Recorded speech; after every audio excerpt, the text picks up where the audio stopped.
Ini putusan pilotnya sudah kami terima per hari ini, hari Senin. Saya dan Mas Eko sebagai lawyer itu mengakui secara jujur bahwa kami menyerahkan uang. Diduga YP dan ES melakukan pertemuan dan komunikasi dengan beberapa pihak di Mahkamah Agung RI.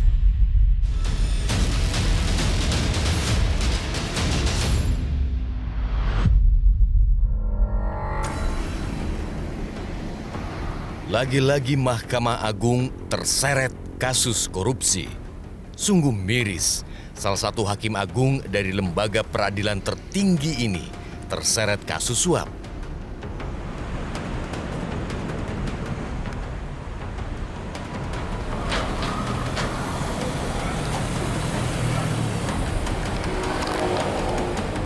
Keterlibatan hakim agung dalam pusaran suap terungkap dalam operasi tangkap tangan pada 21 September lalu.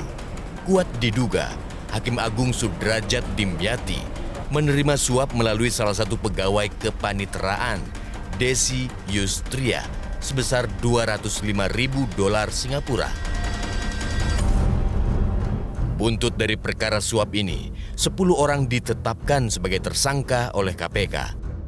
Pengacara Yosep Parera yang turut terjerat OTT menyebut telah diperas oleh orang dalam Mahkamah Agung. Yang pertama, saya mohon maaf untuk semua pengacara yang ada di Indonesia. Inilah sistem yang buruk di negara kita, di mana setiap aspek dari tingkat bawah sampai atas itu harus mengeluarkan uang. Salah satu korbannya adalah kita.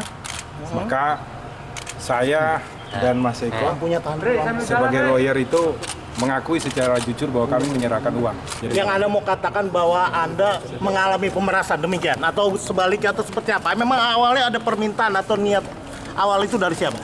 Ada permintaan. Sementara Desi Yustria, pegawai kepaniteraan yang menjadi penghubung, hanya bungkam 1000 bahasa. Bu, ibu katanya paling aktif, Bu. Bu, emang di kader DNA begitu ya, Bu? Dari orang suruh minta Bu. Saat operasi tangkap tangan, Sudrajat Dimyati memang tidak bertemu langsung dengan para penyuapnya. Namun Hakim Agung ini telah menerima uang melalui Eli Tripangestu. Setelah rumahnya digeledah dan dilakukan penyitaan uang hasil suap, mantan Ketua Pengadilan Tinggi Kalimantan Barat ini akhirnya menyerahkan diri ke KPK 23 September lalu. Adapun konstruksi perkara yang diduga sebagai berikut. Diawali adanya laporan pidana dan gugatan perdata terkait dengan aktivitas dari Koperasi Simpan Pinjam ED di Pengadilan Negeri Semarang yang diajukan HT dan EDKS dengan diwakili melalui kuasa hukumnya YP dan ES. Dalam pengurusan kasasi ini, diduga YP dan ES melakukan pertemuan dan komunikasi dengan beberapa pihak di Mahkamah Agung RI, yang dinilai mampu menjadi penghubung hingga fasilitator dengan majelis hakim yang nantinya bisa mengkondisikan putusan sesuai dengan keinginan YP dan ES. DY dan kawan-kawan diduga sebagai representasi dari SD dan beberapa pihak di Mahkamah Agung Republik Indonesia untuk menerima uang dari pihak-pihak yang mengurus perkara di Mahkamah Agung Republik Indonesia. Menyikapi jajarannya yang lagi-lagi terlibat suap bermain perkara, Mahkamah Agung enggan berkomentar banyak. Juru bicara lembaga peradilan tertinggi ini hanya mengatakan prihatin. Kami dan pihak Mahkamah Agung tidak pada tempatnya untuk mendahului memberi penjelasan bagaimana kronologis kejadiannya. Ya kita serahkan aja nanti saudara-saudara nanti dapat menanyakan di KPK karena dia melakukan tangkapan kemudian melakukan pemeriksaan ya sebaiknya. Nanti kalau kami yang memberikan penjelasan ya nanti dikira sudah objektif, membela aparat, dan sebagainya ya. Jadi kami membatasi diri kami menyerahkan kepada mekanisme proses hukum yang berlaku. Bagi Mahkamah Agung bersikap kooperatif dan menyerahkan kepada mekanisme proses hukum yang menjadi kewenangan KPK. Konstruksi kasus suap ini bermula dari penanganan perkara gugatan dari Herianto Tanaka kepada Koperasi Simpan Pinjam Inti Dana di Semarang. Kuat diduga, demi memenangkan proses kasasi perkaranya di Mahkamah Agung, Herianto Tanaka dan Ivan Dwi Kusumo Sujanto mengalirkan suap ke jajaran MA senilai 2,2 miliar rupiah. Sudrajat Dimyati diduga kecipratan uang sebesar 800 juta rupiah. Selebihnya dibagi-bagi kepada 5 tersangka lain dari jajaran Mahkamah Agung. Penangkapan Hakim Agung dalam kasus suap jelas mencoreng wajah peradilan di tanah air. Terlebih dilakukan Hakim Agung, representasi lembaga peradilan tertinggi sekaligus gerbang terakhir bagi pencari keadilan di Indonesia. Indonesia Corruption Watch mencatat, sepanjang tahun 2004 hingga 2022, sedikitnya 21 hakim terlibat kasus korupsi. Peneliti ICW menyebut Mahkamah Agung menjadi sebuah lembaga yang patut dicurigai syarat dengan praktek korupsi. Budaya korupsi di lembaga ini kuat berkelindan antara aparat sipil negara dan para hakimnya. Mereka saling memanfaatkan dan bekerja sama satu sama lain, menggangsir duit haram dari perkara. Ada dua yang paling sering terjadi korupsi di sektor peradilan. Yang pertama, ketika masyarakat mendaftarkan gugatannya, maka ada pihak-pihak yang menawarkan komposisi majelis hakim. Nanti orang tersebut yang berkomunikasi dengan majelis hakim tersebut untuk mengatur bagaimana nanti proses persidangannya. Yang kedua, yang menjadi hal yang lazim dan terjadi dalam konteks sudrajat, sebelum fase pembacaan putusan, ada deal tertentu penyerahan uang untuk mengatur putusan yang akan dijatuhkan oleh majelis hakim. Dua pola korupsi itu yang sangat terang benderang dan terlihat selama ini dalam konteks penegakan hukum di Indonesia. Penangkapan Sudrajat Dimyati memang adalah kali pertama Hakim Agung tertangkap tangan menerima suap.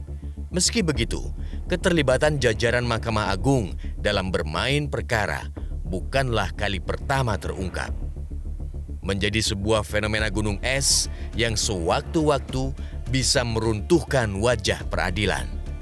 Benarkah masih ada Hakim Agung lain yang terlibat suap pengurusan perkara kasasi gugatan pilot Koperasi Inti Dana?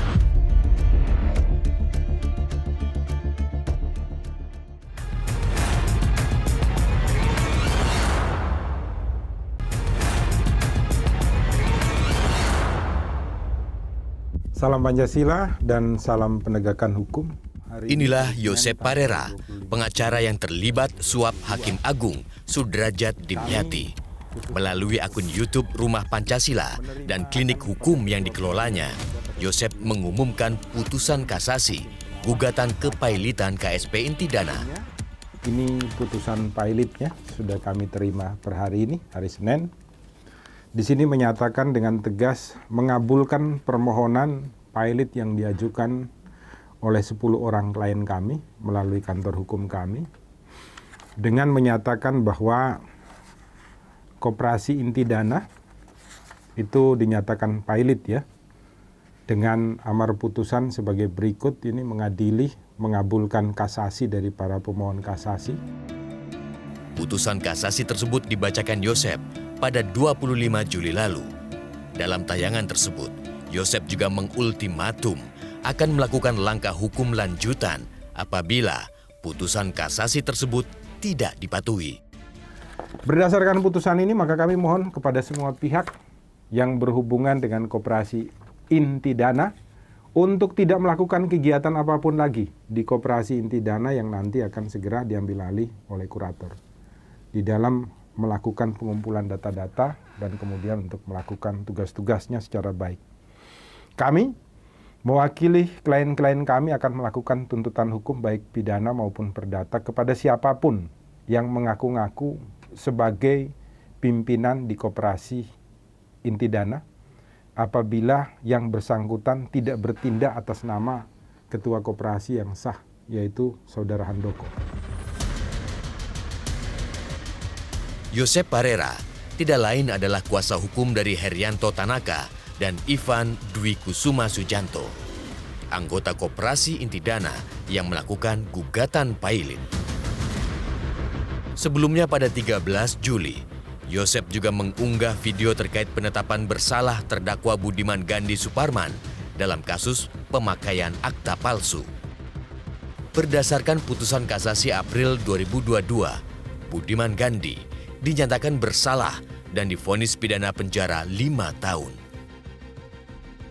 Karena ini sudah dinyatakan Pailit, jangan sampai ada tindakan-tindakan yang kemudian membuat klien kami maupun pihak lain, termasuk Handoko sebagai ketua yang sah berdasarkan putusan ini, akan mengambil langkah-langkah hukum terhadap siapapun. Termasuk pemerintah yang mencoba untuk ikut campur tangan di dalam setiap kegiatan yang dilakukan di dalam koperasi inti dana. Diduga demi memenangkan gugatan kreditur koperasi inti dana, yaitu Herianto Tanaka dan Ivan Dwi Kusuma, Sudrajat dan 5 jajaran Mahkamah Agung kecipratan suap 2,2 miliar rupiah. Akibat dari perbuatan tindak pidana korupsi ini, 8 orang tersangka sudah ditahan oleh KPK. Sementara pihak penyuap, yaitu Herianto Tanaka dan Ivan Dwi Kusuma, hingga kini masih bebas berkeliaran. Inilah Koperasi Simpan Pinjam Inti Dana yang menjadi epicentrum kasus suap Hakim Agung Sudrajat. Koperasi yang berada di Jalan Setiabudi Semarang ini didirikan 21 Mei 2001. Namun pertengahan 2014, koperasi ini gagal bayar atas simpanan berjangka dari 16.800 anggotanya senilai 935 miliar rupiah. Sejak itulah, silang sengkarut permasalahan hukum terus membelit koperasi inti dana. Sejumlah anggota dan pengurus koperasi saling lapor dan saling gugat. Hingga akhirnya tahun 2015 dihasilkan putusan penundaan kewajiban pembayaran utang atau PKPU. Namun akibat nilai tanggungan yang begitu besar, hingga kini pembayaran belum juga kelar. Saldo simpanan berjangka itu di tanggal 3 September 2015 itu sekitar 900M. 930M lah.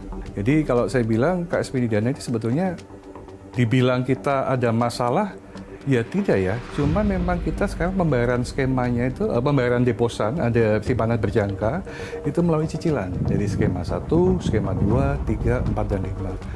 Kami, KSP Inti Dana, sudah melakukan pembayaran skema cicilan. Di skema 1, 2, dan 3 sudah selesai. Koperasi Inti Dana resmi dinyatakan Pailit setelah Hakim Agung Syamsul Ma'arif ketok palu pada 31 Mei lalu. Sementara Hakim Agung Sudrajat Dimyati dan Ibrahim bertugas sebagai hakim anggota dalam perkara tersebut. Dalam putusannya, Mahkamah Agung memenangkan gugatan Pailit dari 10 kreditur atau anggota Koperasi Inti Dana, termasuk Herianto Tanaka dan Ivan Sujanto. Celakanya, belakangan terungkap, ternyata ada suap mengalir di balik putusan kasasi tersebut.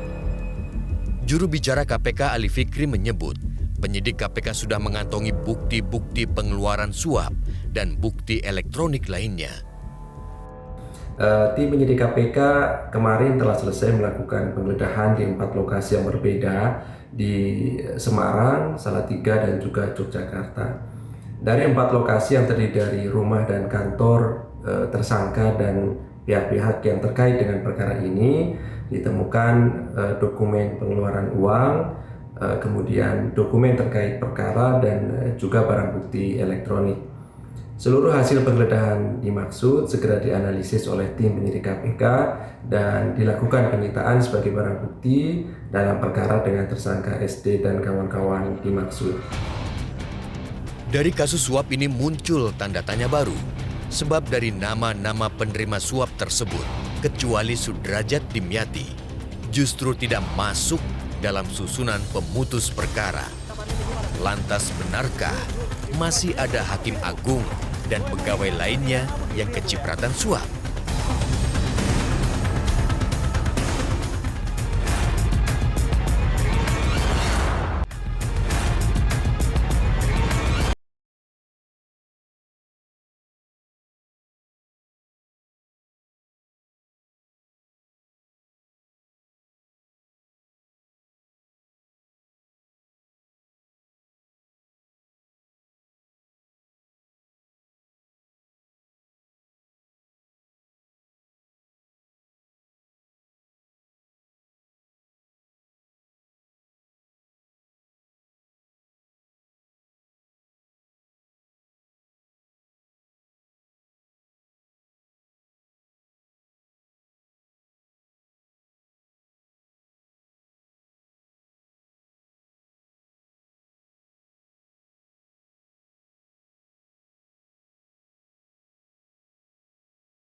PKPU ya memang mereka bisa aja mengajukan karena mereka lebih dari ada tagihan yang menurut mereka merasa sudah jatuh tempo, dan mereka juga mengatakan bahwa tagihan mereka tidak terbayar. Padahal kalau kita lihat fakta yang sebenarnya, tidak dibayarnya tagihan mereka itu kan karena mereka tidak memenuhi syarat administratif, bukan malah berarti kehilangan haknya. Ketika mereka sudah memenuhi persyaratan administratif, tentunya akan dibayarkan. Jadi sebetulnya menurut hemat kami alasan itu ya cukup mengada-ada kalau mereka mengatakan bahwa justru kami berpikir begini, jangan-jangan mereka memang tidak mau dibayar itu karena untuk dijadikan alasan mereka mengajukan permohonan kepilotan ini. Gugatan pilot ini semula ditangani oleh Pengadilan Niaga Semarang tahun 2020, namun Hakim Pengadilan Niaga Semarang menolak gugatan tersebut. Dari 10 penggugat, yang tidak lain adalah kreditur KSP Intidana, Herianto Tanakala, yang memiliki dana simpanan terbesar, yaitu 34 miliar rupiah. Sengkarut koperasi Intidana yang berlarut-larut pernah disinggung oleh Menteri Koperasi dan UKM, Teten Masduki. Teten menyebut masih ada koperasi-koperasi bermasalah serupa. Nilai kerugian masyarakat mencapai 26 triliun rupiah. Sudah sepatutnya Kementerian Koperasi dan UKM memperketat pengawasan atas koperasi, sebab bila terus abai bisa menjadi bom waktu masalah baru. Sebaliknya, pengawasan kinerja hakim yang jujur dan adil dalam memutus perkara juga terus disorot. Juru bicara Komisi Yudisial tidak menampik, selalu ada saja laporan masyarakat menyoal kinerja hakim. Rata-rata per tahun, Komisi Yudisial menerima hingga 100 laporan masyarakat. Dalam setahun, Komisi Yudisial itu memang menerima laporan masyarakat itu sekitar 2.000 sampai 3.000 laporan masyarakat ya terkait dengan dugaan pelanggaran etik gitu ya. Nah, tapi kan 2.000 sampai 3.000 perkara itu akan diverifikasi terlebih dahulu. Nah, tidak semuanya justru memang berujung pada pelanggaran yang terbukti begitu ya. Nah, ini yang kita coba diskusikan dengan Mahkamah Agung, bagaimana kemudian rekomendasi-rekomendasi Komisi Yudisial itu juga dapat ditindaklanjuti gitu ya, secara lebih efektif begitu. Nama Sudrajat Dimyati sebelumnya juga pernah santer disebut terlibat lobi-lobi saat mengikuti uji kompetensi pemilihan Hakim Agung di tahun 2013. Namun Komisi Yudisial menyatakan tidak terbukti.